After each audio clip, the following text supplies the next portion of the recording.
What is going on with the drinking water in Chapleau? So we've had many citizens reach out to us now telling us about something that's going on in these three streets, which coincidentally happens to be right where I live. And if you've watched a previous report, you saw that I reported a water pressure issue. And I get the feeling that all of this may be associated together. So right now we're at the water treatment plant, and this is what we're investigating. So there is a bunch of these fire hydrants that have been hooked into hoses running down into the ground.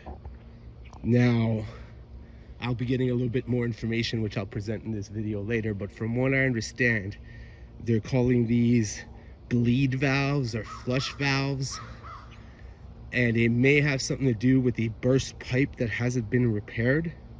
So now there's a whole bunch of hydrants that are connecting into the water supply, flushing it to try to keep it clean. But many of the citizens in this neighborhood are reporting that they're having yellow drinking water.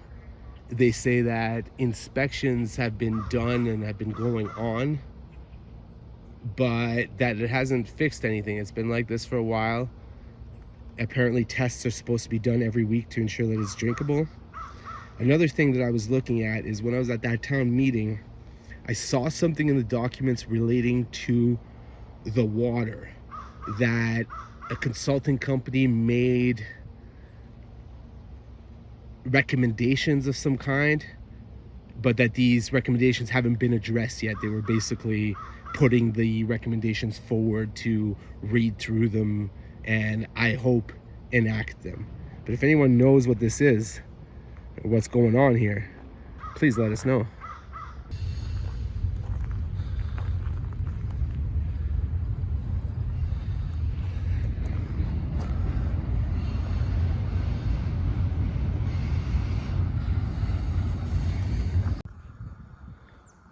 This is the third one, and that's all of the ones that we found so far.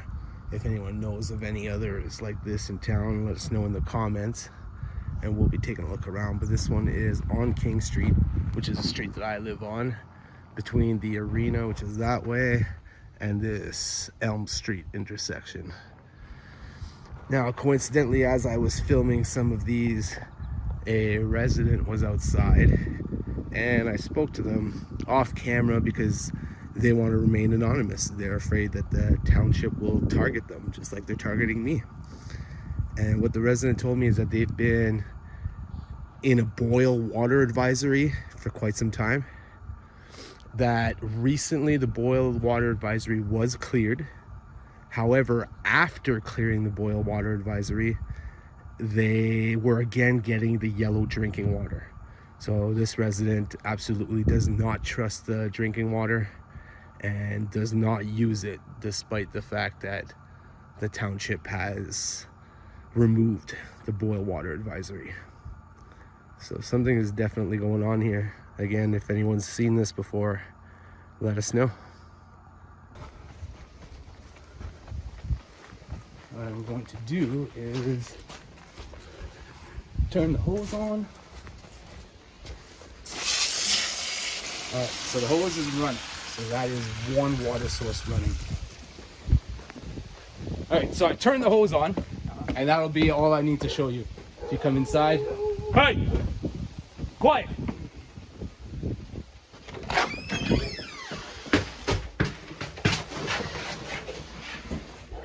And now that the hose is turned on, and I'm surprised that there's something coming on right now, it's because the hose is not on max. Usually there'd be nothing. And like my washing machine in there, it can't complete a cycle if we happen to turn the faucet or anything on while it's running. Can't run the dishwasher and the washing machine at the same time. Yeah. And stuff like that. So that proves it, right? Yeah, I mean, I control the pressure on my tap right here, and we can find out exactly what the pressure is right here. Perfect. So that thing measures the pressure? Yeah. And what does it say? Got about 40 psi. Is that low? it's lower than it should be. Yeah, I mean, I'm pretty sure they've checked before in the past, and they've said they were going to fix it, and then blah blah blah. But it's been at least a decade that I can think of where it's been low pressure, Yeah. and then it got worse and lower and lower and lower. Maybe the appliances use more water. We looked through all of the township documents for the last few months, and we don't see any public notice of this boil water advisory. So it appears that it's something that was mailed out directly to the affected properties. What we did find is a few things. The first one on screen here is a report or an application for a health and safety water fund. So it appears that the township is aware that something needs to be done, and they're applying to get some funds in order to be able to do it. The next thing we've got is a Facebook conversation. We've seen more and more of these. This one's actually from today as I'm making the video, where we can see members of the township complaining about the drinking water. The last person here, the bottom comment, is on the ball saying, hey guys, we really should be making formal complaints instead of taking to Facebook, because the formal complaints actually have to be processed and then they might do something about it. And then we also have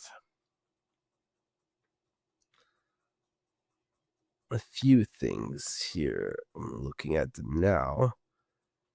This one here is actually from the 2024 water report, and it's places in which we failed, and this one seems to have to do something with inspections. So on 2 separate occasions we failed to take the proper tests required.